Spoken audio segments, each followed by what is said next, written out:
Et l'heure est arrivée à notre sujet débat. Nous a rejoint par téléphone Madame Faïda Choubachi, sénatrice et journaliste, pour nous parler justement du secteur du transport et de son développement. Bonjour. Bonjour à vous et à tous les téléspectateurs de Nile TV. Merci, bonne année. Je saisis l'occasion pour vous souhaiter une bonne année.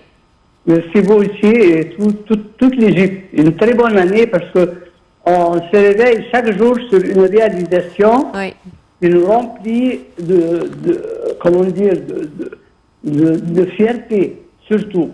Parce que je sens maintenant que l'Égypte revient à son image connue. C'est-à-dire un pays développé, un pays qui est apte avec l'époque où nous sommes maintenant et on ne dort plus. Tout le temps, nous avons un président qui, chaque jour, nous surprend par une nouvelle réalisation. Et les transports, c'est une chose très importante dans la vie des êtres humains. Nous savons très bien le bon qu'on a fait au lieu de prendre un animal pour nous déplacer. On a pris des voitures primaires, on ne fait pas encore très bien, mais quand on arrive maintenant à un réseau de trains, pour la communication, pour le transport, ça va aider dans plusieurs secteurs.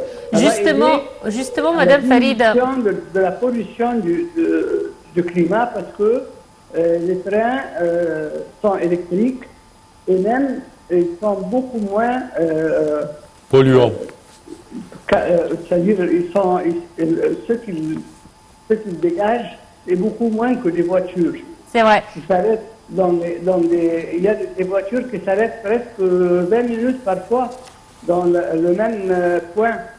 Oui. Et là, il y a aussi la facilité. Ça facilite notre vie. Les transports modernes est bien établis, bien planifiés parce que d'un point à un autre, ça c'est vraiment une réalisation qui nous réjouit et qui, je crois que tous les Égyptiens s'attendaient à ça. Justement, Madame Farid, c'est bien de vous avoir par téléphone, car on sait que l'amélioration ou le développement des transports en commun était une des priorités du président Abdel Fattah el-Sisi avec l'amélioration de toute l'infrastructure.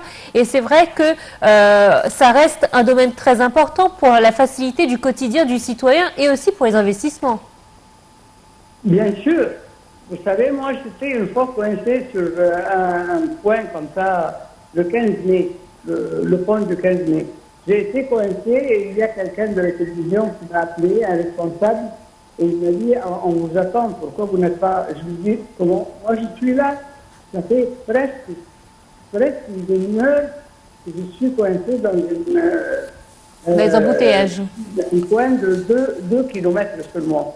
Et après j'ai écrit et j'ai dit que s'il y a un investisseur qui tient, ou même un investisseur, même égyptien, et qui voit que pour franchir 2 kilomètres, il faut 1h30, il ne va pas penser à investir. Et ça, c'est un point de vue, c'est-à-dire conscient de l'importance des moyens de transport. Tellement utile. Madame Falida, bonjour. Pardon? Bonjour.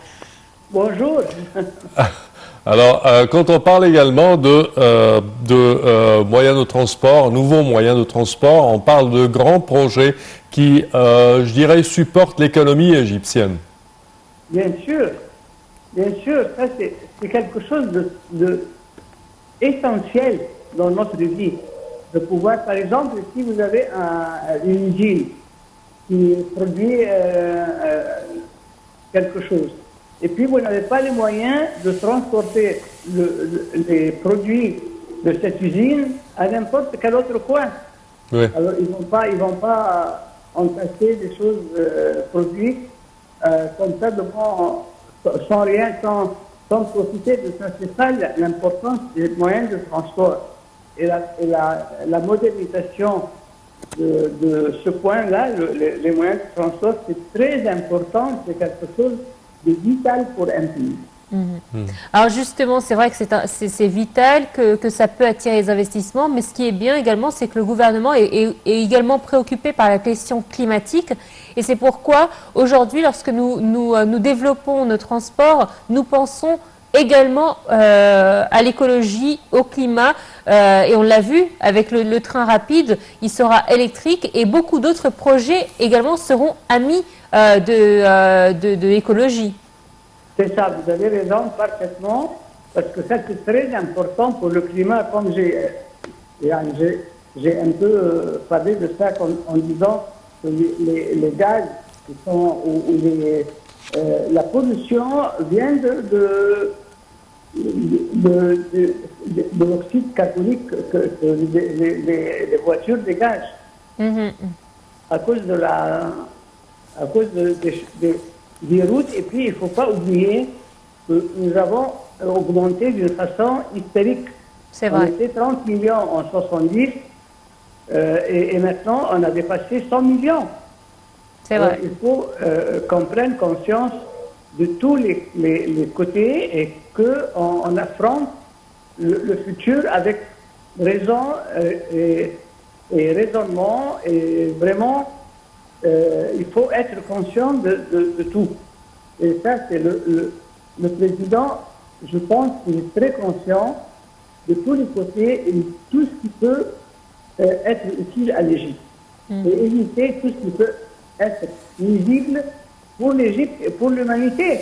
Nous avons vu que le climat est très important. Ça peut nuire au globe terrestre. C'est sûr. Actuellement, si on ne fait pas attention. C'est sûr. Madame Falida, également, si on parle des grands projets de transport qui ont été entrepris récemment, certainement le train électrique rapide qui est à présent sur le point d'être inauguré, également le tram à Héliopolis et plusieurs autres projets. Comment voyez-vous ces projets et leur effet sur le citoyen égyptien, sur les services offerts aux citoyens égyptiens? Je vois que ça, c'était une chose dont on avait besoin et qu'il fallait que quelqu'un pense, heureusement que nous avons une élection politique qui pense à tout ce que l'Égypte en a besoin et à tout ce qui peut faciliter la vie des Égyptiens et les rendre plus détendus, plus heureux même. Il y a beaucoup d'aspects très positifs dans l'intérêt des moyens de transport. Parce qu'on économise du temps, on économise de santé, parce que là, vous savez, quand il y avait le dégagement des gaz des voitures, on avait des malades. Vraiment, l'État dépensait des milliards pour soigner ces malades-là. Pourquoi? Au contraire, nous devons maintenant suivre les nouvelles directives concernant la préservation du climat et en même temps de donner, c'est-à-dire de procurer plusieurs intérêts pour le citoyen. Exactement, et peut-être qu'avec ces initiatives, justement, faire disparaître les voitures les plus polluantes. Je sais qu'il y a quelque temps, le président Abdel Fattah el-Sisi avait ordonné que les anciennes voitures soient interdites de la circulation et les voitures qui sont garées depuis des années et des années soient retirées également de la circulation pour pouvoir dégager les voies. Et c'est vrai que toutes ces petites choses font qu'effectivement, ça pourrait améliorer non seulement notre circulation, mais également notre air, notre atmosphère qu'on respire. Justement, vous avez parfaitement raison, parce que, comme on a dit, et comme on a constaté, que laisser l'État dont on était comme ça, sans réagir, c'était vraiment, pas seulement nuisible, c'était atroce pour notre vie et pour notre avenir. Madame Farida Choubechi, c'est toujours un plaisir de vous avoir dans notre programme Bonjour Égypte. Je rappelle que vous êtes sénatrice et journaliste. Merci à vous, excellente journée. Voilà, donc c'était donc notre débat d'aujourd'hui concernant le secteur des transports qui connaît un grand développement. Une courte pause et on se retrouve tout de suite après.